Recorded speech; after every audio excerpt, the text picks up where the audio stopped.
Hello, everybody, and welcome back to week number 8 of the College Football Betting Breakdown Show, courtesy of Scores and Odds. I'm your host, per usual, Sean PSU Fans 2 Newsham.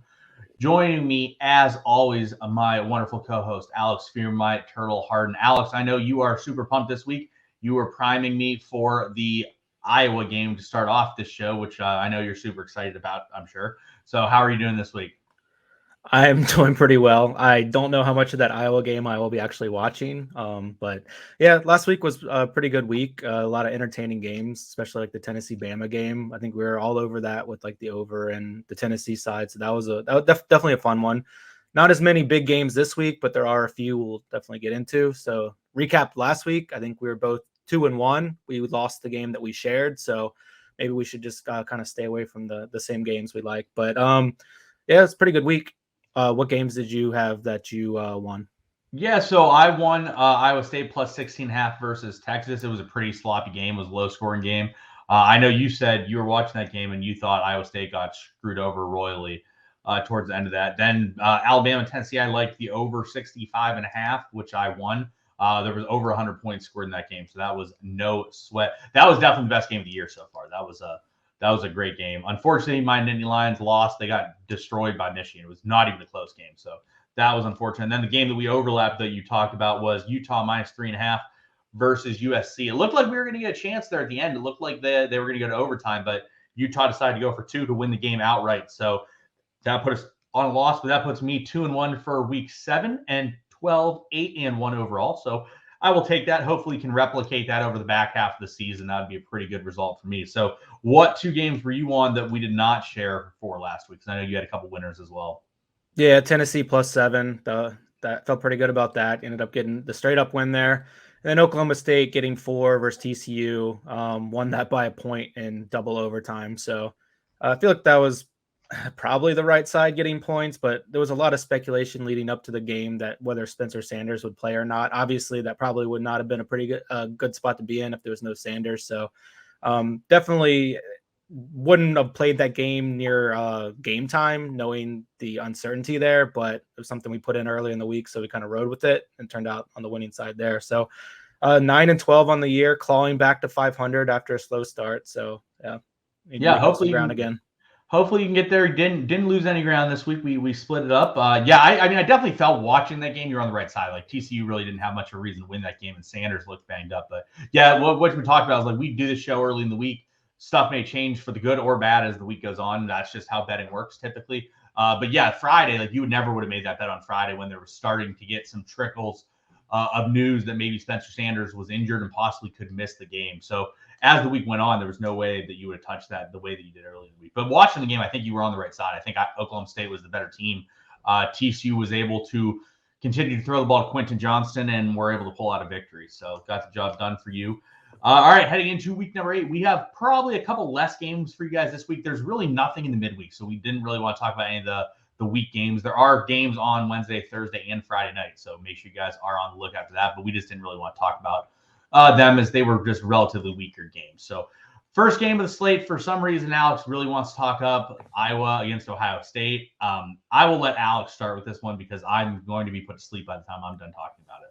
Yeah, I mean, I only wanted this on the slate because it's pretty interesting that the spread's like 29. And this is like, we were talking about the Auburn Georgia game a few weeks ago, similar spread 29. I was all over the dog side, but different feeling here. Like this Iowa defense is good, but their offense is so putrid. Like, and ultimately, I think in college football, like elite offenses win out. Like Iowa can only hold them down for so long.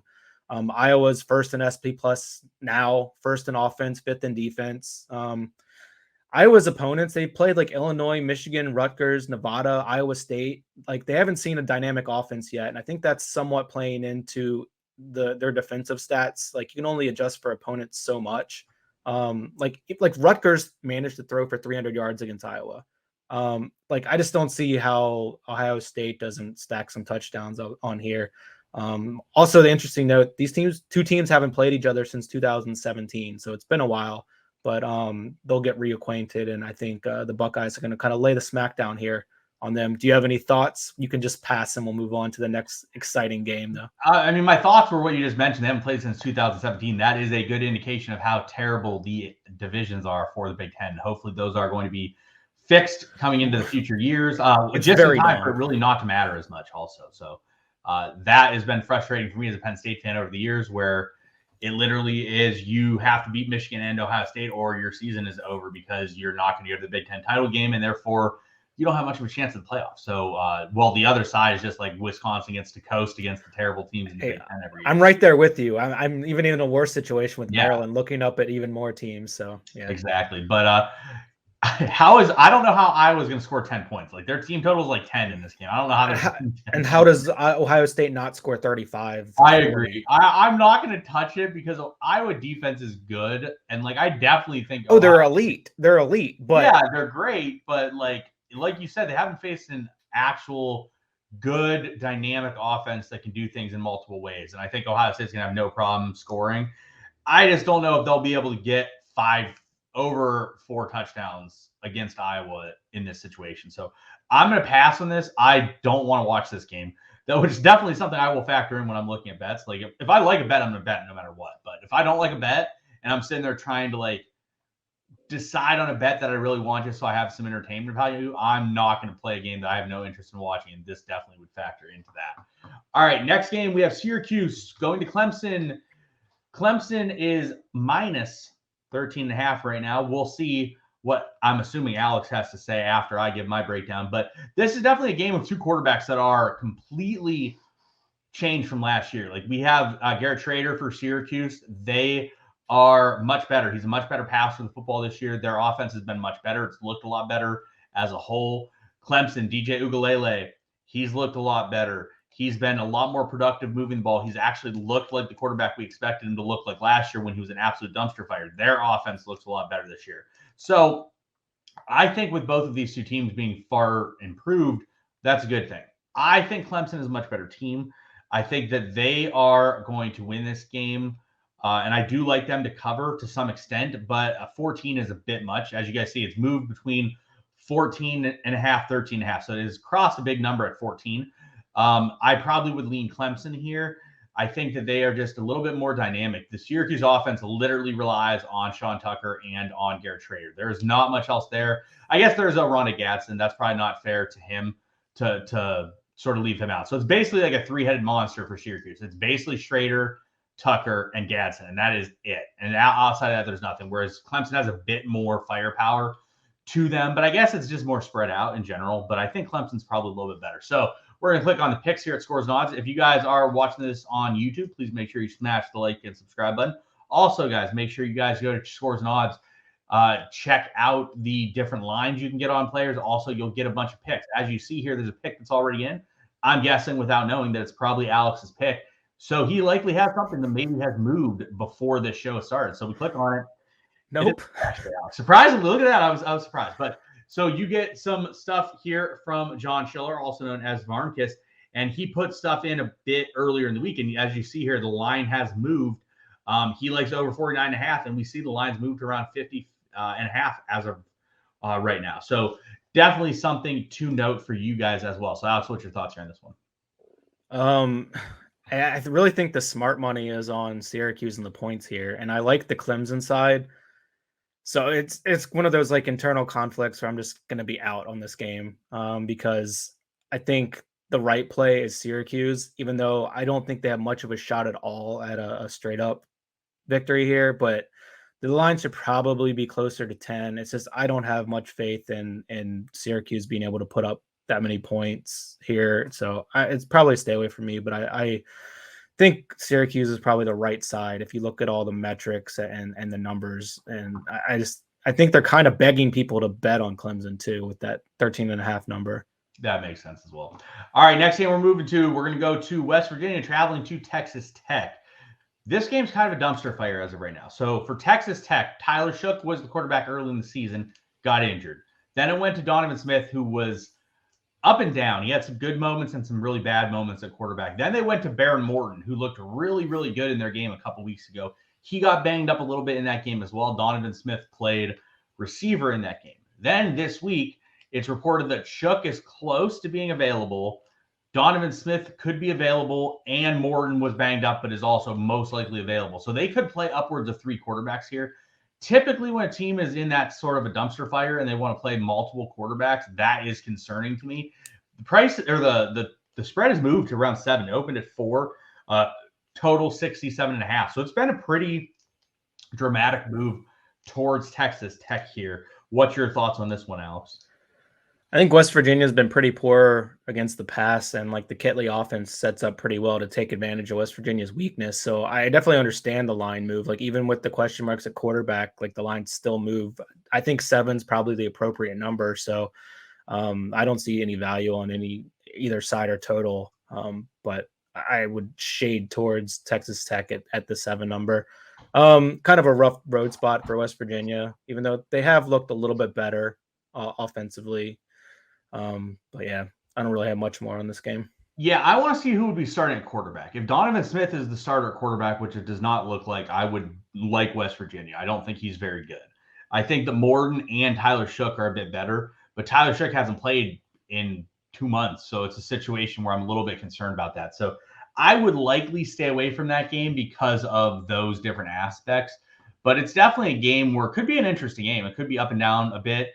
Like you said, Texas Tech offense takes advantage of what West Virginia is not good at. So we'll definitely be interested to see how that game plays out. All right, next game, we have Ole Miss traveling to LSU. We see the low line opened up at Pick'em, and we see LSU is now 1.5-point favorite.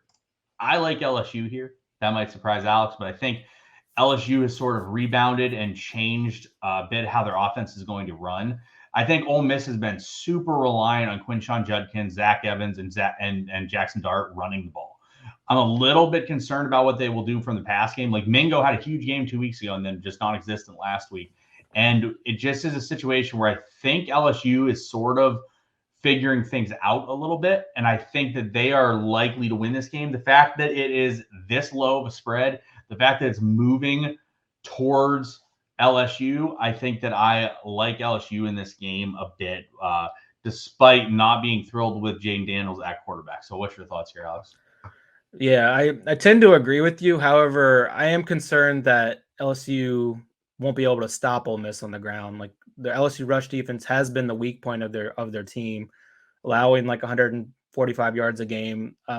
Mississippi, they're 3rd in rush yards per game, and they're 5.8 yards per carry, and they have the horses just kind of like rotate and just like keep running. So this game comes down to whether LSU can stop the run, in my opinion. I really don't know, but LSU's definitely put it together a bit offensively. I think Daniels is getting more comfortable in the system, building a better rapport with his receivers. So it definitely makes sense. And I'm surprised that not more of the bets, according to this page, are on the Ole Miss side, because it's a classic situation where you have a highly ranked team, like as the road, like coming to a team that's underperformed. So you think the public will probably pound like Mississippi, like at around Pick'em, but doesn't really seem to be the case. Interested in watching this game for sure. I don't like either side. I kind of want to see how it plays out. I tend to agree as well. All right, moving to the UCLA-Oregon game, we see 70.5 be the total. We see the line be about 6. We have one of the Heisman frontrunners, one of Alex's favorite players in the nation, Bo Nix, coming into this game for Oregon. Our good friend over at RotoGrinders, Micah Bedard, is a big Bo Nix fanboy. He is looking forward to this game. He told me he'll be watching this game with a lot of Oregon fans. So he's looking for Bo Nix to continue getting his 1-yard touchdowns that he's been very good at getting recently. This game is an interesting one to me. I think there's going to be a lot of points. I think both defenses are going to struggle to stop the opposition. And I think that both teams will play fast enough that will make this game appealing. So I don't really care for either side. I could definitely see UCLA winning this game outright. But I think I like the over as of right now. Like, as you see here, the over is around 70. The total is around 70. I probably would lean towards the over. I just find it hard for either of these teams to really get stops in this game. So what's your thoughts on this one here, Alex? Yeah, definitely like a lot of points to be scored. Actually, I like the UCLA side getting 6 points, because I think it's definitely a game that's going to be close throughout. But UCLA definitely a live dog here. They've looked pretty impressive offensively. It's kind of a similar matchup in the sense that we have like two elite offenses versus like decent to middling defenses. Both defenses stop the run better than they stop the pass. It kind of sets up like a Knicks versus DTR showdown type of thing, which is a pretty entertaining game environment. I'll decide with the points and what I think should be really close down to the wire. Definitely not betting the under here. I was hoping the number would be closer, like 65 to bet the over, but you're going to have to pay kind of full freight with the 70 number. So yeah, lean UCLA getting points. Understandable. All right, next game we have Boston College going to Wake Forest to play the Demon Deacons. You see this game's around 21. I will let Alex go first. What's your thoughts here on this one, Alex? I really don't have like any takes on this game like whatsoever. It's like a typical Wake Forest game where like, they're just going to they're going to score a bunch of long touchdowns. Like A.T. Perry probably is going to have 2 touchdowns here. They're going to be playing from ahead by 2 to 3 touchdowns all game, really. See Zay Flowers with some answers on the other side, but whether they can cover the 21, I don't have any confidence in. And so there's really not much here for me. This is a pass game. Yeah, I actually agree. I don't see much on either side of this game. I think that 21 is a fair line. I think that Wake Forest is going to play from ahead. I think that they will be scoring some touchdowns. I also think that their defense is very tough. Yeah, you just don't know. Like sometimes Wake Forest defense like totally no shows, and like it's like the first quarter and it's like 21-14, and you're like, oh, they're just gonna go back and forth all game. And then like sometimes it's just like they'll just like run a team to death. I don't know. It's tough for me to kind of spot which type of Wake game this is. Yeah, like Zay Flowers could have like 10 for 180 and 2 in this game, and you'd be like, yeah, okay, this makes sense. Or then like Wake could just blow them out and they could just struggle because Boston College tends to struggle in certain situations as well. So like I see like in theory this game should be just a shootout where it just goes back and forth, but then it also could just be a game where just like Wake sort of just dominates and just sort of suffocates out the game. They hand the ball to their 3 running backs and they run a really boring offense that just sort of eats the clock after they're up a couple touchdowns. So for me, I can see it playing out either way. I don't really see either side being a super efficient line, and I don't see the totals being super efficient either because I could see it going either way. But it's one where like I think that the total's at 62. It's either going to be at like 40 or 80. It's not going to be at like 62. It's going to be either way high or way low. So I will also stay away from that one. All right, next one we have Memphis traveling to Tulane to face the Green Wave. We've seen Michael Pratt be relatively solid recently. I will lean Tulane in this game, but I liked it better when it was at 6. I don't like it as much at 7.5. 7.5, I will probably be staying away.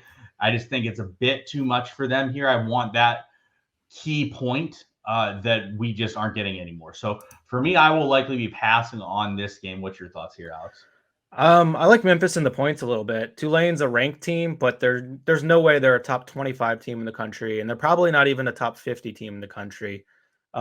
It's funny, like sometimes we get these teams that by circumstance like should be ranked but aren't, and then sometimes like the Tulane team they sneak into the top 25 when they really are not, have really no business being there. So kind of think that's a situation that we have here. And Memphis is the better offense, but they do have the far worse defense, so that's kind of a dynamic at play here.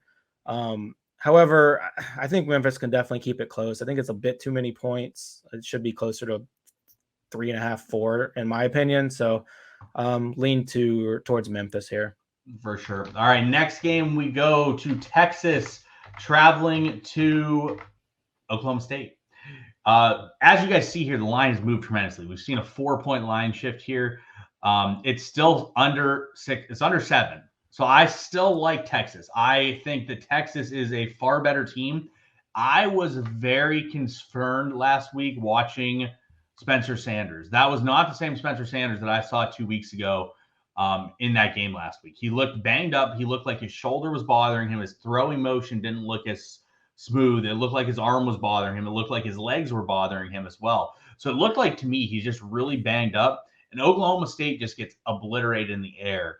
And Xavier Worthy is someone that just can come out there and absolutely take the top off. And you have no choice but to let that happen because you cannot allow Bijan Robinson to destroy you. So I really like Texas, even though we've seen a line movement. This was something I liked, obviously, when it was 2.5 for Texas. I still like it. I think Texas could win this game by 2-3 touchdowns pretty easily. So Texas is going to be my pick here. We see a picks thing. Does this one end up being Alex here? It does not. So as you guys see here, John Schiller, Varnkiss, for you guys that are unaware, Varnkiss has been on an absolute heater. Last week it was 6-0, plus 7.2 units in college football. So John's been on a heater. I think he's like 16-2 over the last 3 weeks or something in that range. So make sure you guys are checking out for John's picks as well. John actually is on the other side as me here. He likes Oklahoma State money line, which I will say if you're going Oklahoma State, I would definitely like the money line because the money line's around plus 200, which is much more favorable, I think, than taking the 6.5 points here. So what's your thoughts on this one, Alex? Yeah, I think that's a pretty sharp bet in the sense that if like things break right for Oklahoma State and like Sanders feels better, maybe he practices more this week. Like that's a pretty good number to have and like a healthy Spencer Sanders. I would bet Texas at minus 2.5. I'm not touching them at near a touchdown. So it's a complete stay away for me. Also, I'm totally over Oklahoma State's shenanigans with them not giving any injury updates and them being all dramatic about everything. Like I'm just over them. So I'll watch this game. I'll root for Texas to score some touchdowns to help out the DFS teams. But as far as betting, I'm out. There you go. All right, next game we have Alabama against Mississippi State. So I'm going to say that last week the person I was most impressed with was Bryce Young. They lost, but Bryce Young I thought was fantastic in this game. Also, Jahmyr Gibbs. To me, Jahmyr Gibbs is arguably the best running back in the country, and they are utilizing him better than how they did earlier in the season. He's just so explosive. He's very shifty. I just think he's a really talented running back. Obviously, like Bijan probably is the best running back in the nation, but Jahmyr Gibbs is right up there with him. He spent a couple years at Georgia Tech, moved to Bama, where he has just come in and been really solid, in my opinion, as well. So you see Alabama at 21 points here. I probably am going to stay away. I think the Mississippi State is a good enough team to keep this within 3 touchdowns, but I think the Bama – I thought Bama played well last week offensively. I thought Bryce Young made some just absolutely fantastic plays where he kept plays alive that he had no business keeping the play alive on and then making a key pass downfield. I thought he was absolutely fantastic last week. I was very, very impressed with him. Obviously, Hendon Hooker had a great game for Tennessee, and Tennessee looked great as well. Jalen Hyatt averaged like 95 yards a catch and just was obliterating Alabama over and over again. But Bryce Young had a just fantastic game to me. So what's your thoughts here on this one? This is a classic bounce back beatdown. I'm all over the Tide here. I think they come out and just obliterate Mississippi State by 4 touchdowns. Bit of a hot take because I do think Mississippi State's decent, but it's one of those situations where like this week of practice is going to be hell for those guys, and they're going to be ready to play on Saturday because they do not want to have another week of Saban coming off of a loss. So I think the receivers will magically run better routes, and obviously Bryce Young has been pretty elite, so I'm not worried about him. It's been the parts around him really. So I just think it's a spot where Bama comes out hot and just plows Mississippi State. So it's a bit more of a field play. The numbers will definitely back up that Mississippi State and the points is probably a pretty good play. But I think it's just one of those field spots, I think. And you have to mix that in, I think, when you're handicapping college football. So for me, it's Bama, Roll Tide. Yeah, man, their receivers are very difficult right now. They are just really struggling to take the top off of defense. They just don't have the receiving quality that they've had over recent years. Like they've just been absolutely stacked at receiver for like 5 years now. And then now is the year where it's just like you're looking at things and you're like, man, the cupboard is finally bare. And it's not like these guys are bad, but like you look and it's like Ja'Cory Brooks, Kobe Prentice, Burton, Trayshawn Holden. Trayshawn Holden's actually receiving way less snaps than he was earlier in the season. They've sort of like removed him and playing Ja'Cory Brooks over him. But watching it, I'm just very unimpressed with Bama and how they've their receivers look. I just think that it's literally like the offense is Bryce Young and Jahmyr Gibbs. And don't get me wrong, those two are absolutely fantastic and have played the part, but they have to get some production at receiver. They have to figure something out, whether it's Isaiah Bond. Bond has looked good in their couple games. Like, so Bond can be that guy that can maybe help a little bit more downfield and take some tops off. I don't think that's the type of receiver he is exactly, but they just need something to help them from a receiving standpoint. All right, last game we're going to talk about tonight is TCU and Kansas State. So I love Kansas State here. I think Kansas State wins this game outright. I would be telling you to take the money line if this was a spot to take the money line. And I just think TCU is not near as good as that they are pretending to be. I think TCU's fine, but like watching their games, I'm just not impressed by how they're getting wins out of these games. Like they are very reliant over the last couple weeks on Quentin Johnston doing big things.